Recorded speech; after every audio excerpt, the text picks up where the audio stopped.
So friends, next question है हमारा 7 from exercise 8.1. ABCD is a trapezium in which AB is parallel to CD and AD is equal to BC. Show that angle A is equal to angle B, angle A equal to angle B show करना है और angle C equal to angle D show करना है। और triangle ABC हमें एक triangle बनाना होगा ABC, वो बराबर कॉन्ग्रुएंट होना चाहिए ट्रायंगल BAD के। अच्छा, इस तरीके से ओके। एंड डायगनल AC बराबर होना चाहिए हमारा डायगनल BD के एज वेल।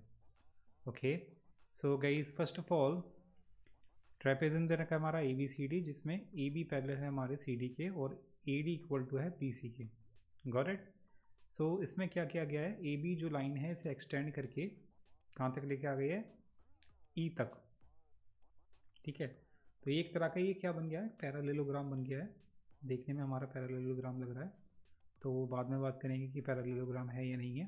पहले स्टार्ट करते हैं क्वेश्चन में। हमें क्वेश्चन में गिवन क्या है,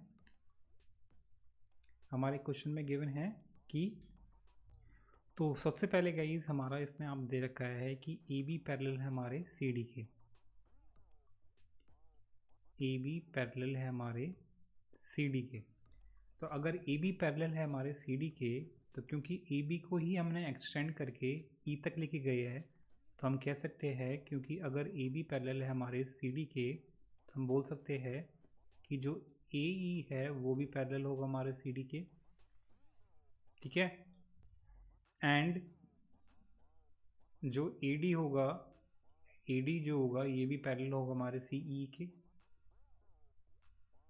ठीक है, तो हम कह सकते हैं क्योंकि ये आपस में एक दूसरे के अपोजिट है, पैरेलल है, तो हम कह सकते हैं इजली कि जो ये क्वाड्रिलेटरल है ADCE वो हमारा क्या होगा, पैरेललोग्राम होगा, क्योंकि अपोजिट साइड हमारी इसमें पैरेलल है। तो हम कह सकते हैं AECD हमारा क्या है, पैरेललोग्राम है, इज अ पैरेललोग्राम।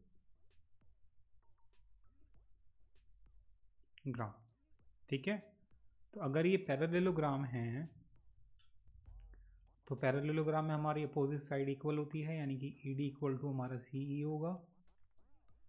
तो AD इक्वल टू हम CE लिख सकते हैं। ठीक है, तो अगर AD इक्वल टू हमारा CE है ना, एंड AD इक्वल टू हमारा BC भी गिवन है क्वेश्चन में, AD equal to BC, AD equal to BC भी हमारा गिवन है। तो अगर इसको इक्वेशन 1 मान लूँ, इक्वेशन 2 मान लूँ, तो अगर हम दोनों को कंपेयर करेंगे तो हम देखेंगे कि जो अगर AD इक्वल टू CE है, AD इक्वल टू BC है, तो ये दोनों आपस में बराबर होंगे। तो हम लिख सकते हैं फ्रॉम इक्वेशन 1 एंड 2 हम कह सकते हैं BC बराबर हो जाएगा हमारा CE के। ठीक है, यानी कि BC बराबर हो गया हमारा CE के।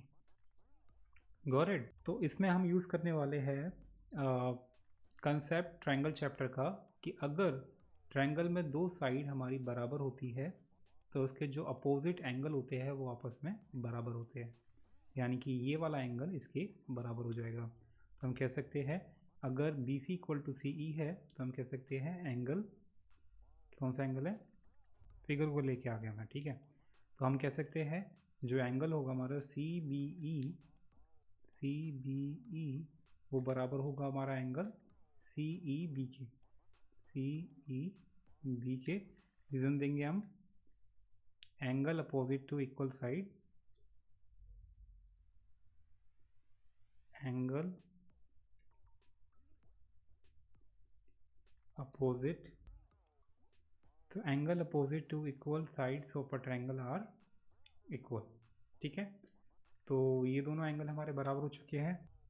अब बताओ मुझे कि ये वाला जो एंगल दे रखा है हमारा एंगल CBE और ये वाला एंगल, दोनों का ये वाला एंगल और ये वाला एंगल का सम कितना होगा हमारा, 180 होगा। तो हम बोल सकते हैं angle CBE plus angle ABC, ये वाला एंगल कौन सा है, ABC, इसका सम कितना होगा 180, क्योंकि ये लीनियर पेयर ऑफ एंगल है। लीनियर यानी कि एक लाइन, स्ट्रेट लाइन पे एंगल है दोनों। दोनों का सम कितना होगा हमारा 180। ठीक है, तो दोनों एंगल का सम हमारा 180, सम कितना होगा 180। एंड ऑल्सो गाइज ये वाला जो एंगल है, इस this angle plus this angle, इन दोनों का जो सम होगा वो क्या होगा, वो ये भी 180 होगा। क्यों 180 होगा, इसको बोलते हैं हम, आपने क्लास 8 में पढ़ा होगा कंसेप्ट कि पैरेललोग्राम में जो एडजेसेंट एंगल का जो सम होता है वो कितना होता है हमारा 180 होता है। ठीक है, तो इस एंगल को बोलते हैं हम, इन दोनों एंगल को हम क्या बोलते हैं, को इंटीरियर एंगल्स ऑफ पैरेललोग्राम। को इंटीरियर एंगल ऑफ पैरेललोग्राम यानी कि को इंटीरियर एंगल्स का जो सम होता है पैरेललोग्राम में वो 180 होता है। तो यानी कि हम कह सकते हैं angle A plus angle C E B,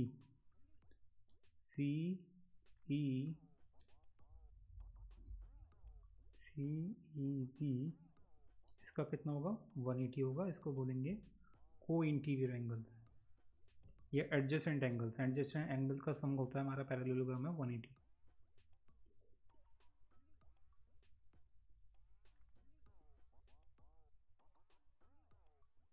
of parallelogram. ये बड़ी स्पेलिंग है इसकी। सो नाउ क्योंकि अब देखो दोनों एंगल का सम हमारा कितना आ गया 180 आ गया है, तो आप देखोगे कि अगर ये वाला एंगल सी बी ई और एंगल ए बी सी का सम कितना है 180 है, और angle A plus angle C E B का एंगल, इसका भी सम कितना है हमारा 180 आया। अगर इन दोनों को हम कंपेयर करेंगे हम पाएंगे कि ये वाला जो पार्ट है इस पार्ट के बराबर हो जाएगा, क्योंकि ये दोनों हमारे 180 के बराबर है। तो यानी कि हम कह सकते हैं, इसको इक्वेशन 4 मान लेते हैं, इसको इक्वेशन 5 मान लेते हैं, तो हम बोल सकते हैं फ्रॉम इक्वेशन 4 एंड 5 हम कह सकते हैं angle C B E plus angle A B C ये किसके बराबर हो जाएगा, angle A plus angle C E B के। और अभी हमने ऊपर ही प्रूव किया था कि एंगल सी बी ई और एंगल सी ई बी ये आपस में बराबर है। तो यानी कि ये अगर आपस में बराबर है ये आपस में सब्ट्रैक्ट हो जाएंगे, यानी कट जाएंगे। तो बचेगा क्या हमारे पास, angle A B C will be equal to angle A, और एंगल ए बी सी क्या है, बेसिकली एंगल बी है, तो angle B equal to angle A. तो यही हमें प्रूफ करना था फर्स्ट पार्ट में। तो ये हमारा फर्स्ट पार्ट अब जाके प्रूफ हुआ है। ठीक है, सेकंड थर्ड पार्ट ये बहुत ही इजीली प्रूफ हो जाएंगे, फर्स्ट पार्ट थोड़ा लेंथी था। तो अब जैसे ही हमारा angle B equal to angle A आता है, अब हमें शो करना है ये वाला जो एंगल है इस एंगल के बराबर शो करना है, सी एंगल डी के बराबर शो करना है। तो कैसे करेंगे, इसके लिए सबसे पहले हमें पता है कि जो ए बी है वो पैरेलल है हमारे सी डी के। ठीक है, ए बी पैरेलल है हमारे सी डी के, तो हम कह सकते हैं जो angle sum of angle B plus angle C कितना होगा हमारा 180 होगा। 180 होगा, क्यों होगा, क्योंकि ए बी पैरेलल हमारे सी डी के। तो ट्रेवर्सल लाइन हमारी क्या है इसमें, ट्रेवर्सल लाइन हमारी है ए डी। ठीक है, तो यानी कि इसका मतलब क्या है कि अगर कोई दो पैरेलल लाइन है, ठीक है, अगर उसको कुछ इस तरीके से ज्वाइन कर देते हैं तो दो एंगल जो एडजेसेंट एंगल का जो सम होता है वो कितना होता है हमारा 180 होता है, याद रखना। तो क्योंकि ए बी पैरेलल है हमारे सी डी के, उसको हमने ज्वाइन कर दिया उस तरीके से, तो हम कह सकते हैं जो एंगल बी होगा और एंगल सी होगा इन दोनों का सम कितना होगा हमारा 180, याद रखना। ठीक है, तो इसको बोलते हैं हम को इंटीरियर एंगल्स, को इंटीरियर एंगल। आपको नहीं पता हो शायद, तो क्योंकि तो इनको बोलते हैं हम को इंटीरियर एंगल, यानी कि इन दोनों का सम कितना होगा हमारा 180। ठीक है, तो जैसे ही ये हमारा हो जाता है तो अब हम क्या करेंगे इसमें, तो क्योंकि गाइस हमारा sum of angle B plus angle C equal to कितना आ रहा है हमारा 180 आ गया है। तो अगर angle B plus angle C हमारा 180 होगा तो angle A plus angle D भी हमारा 180 होगा। तो हम कह सकते हैं एंगल ए, सिमिलरली लिखेंगे क्योंकि अगर एंगल बी प्लस सी हमारा 180 होगा तो ये भी हमारा 180 होगा क्योंकि ये भी पैरेलल हमारे सी डी के। तो लिखेंगे angle A plus angle D is also 180। ठीक है, तो अगर हम दोनों को कंपेयर करेंगे आपस में, इक्वेशन इसको मान लेते हैं, ऊपर कितनी मानी थी हमने 4 और 5, इसको मान लेते हैं 6 और 7। तो अगर हम कंपेयर करेंगे दोनों इक्वेशन को 6 एंड 7 को, तो हम क्या पाएंगे कि ये इक्वल टू ये हो जाएगा क्योंकि दोनों 180 के बराबर है। तो हम कह सकते हैं angle B is equal, angle B plus C equal to angle A plus angle D है। ठीक है, तो क्योंकि हमने ऊपर प्रूफ किया है कि angle A is equal to angle B है, तो यानी कि आपस में कट जाएगा। तो हमारे पास क्या बचेगा, angle C equal to angle D. ठीक है, तो ये यानी कि हमारा सेकंड वाला भी पार्ट प्रूव हो चुका। ठीक है, अब फोर्थ पार्ट में हमें शो करना है एंगल, ट्रायंगल कौन सा है, ए बी सी कॉन्ग्रेंट है ट्रायंगल ए बी डी के या बी ए डी के। ठीक है, तो यानी कि हम लेंगे इसमें दो ट्रायंगल, इन triangle A B C and triangle B A D, इन दोनों को कॉन्ग्रेंट प्रूफ कराना है। तो सबसे पहले हमारा गाइस ए डी बराबर हो जाएगा बी सी के, क्योंकि ये क्वेश्चन में पहले से गिवन है, A D equal to B C, reason दे देंगे गिवन है।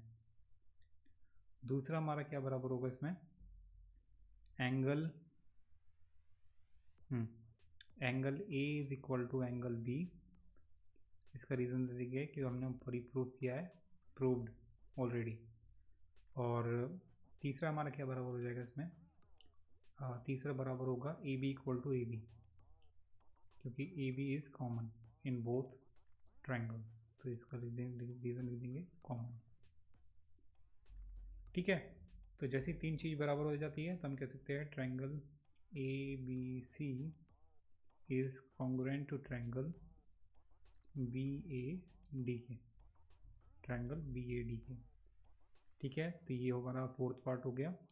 थर्ड पार्ट में हमें, फिफ्थ पार्ट में हमें शो करना है कि diagonal A C equal to diagonal B D.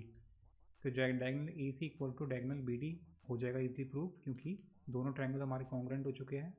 तो by C P C T हम कह सकते हैं A C is equal to B D by C P C T, by C P C T. ठीक है, तो ये फिफ्थ पार्ट भी हो गया proof, C P C T यानी कि corresponding parts of congruent triangle. दोनों ट्रायंगल हमारे कॉन्ग्रुएंट हो चुके हैं, तो इनके जो कॉरस्पॉन्डिंग साइड्स है, जैसे कि ए बी सी में कॉरस्पॉन्डिंग साइड हमारी ए सी के बी डी है दूसरे ट्रायंगल में, तो यानी कि आपस में बराबर हो जाएगी by C P C T. ठीक है, तो या that's it, that's the end of the question. Hope you enjoyed it. Subscribe for more video. Till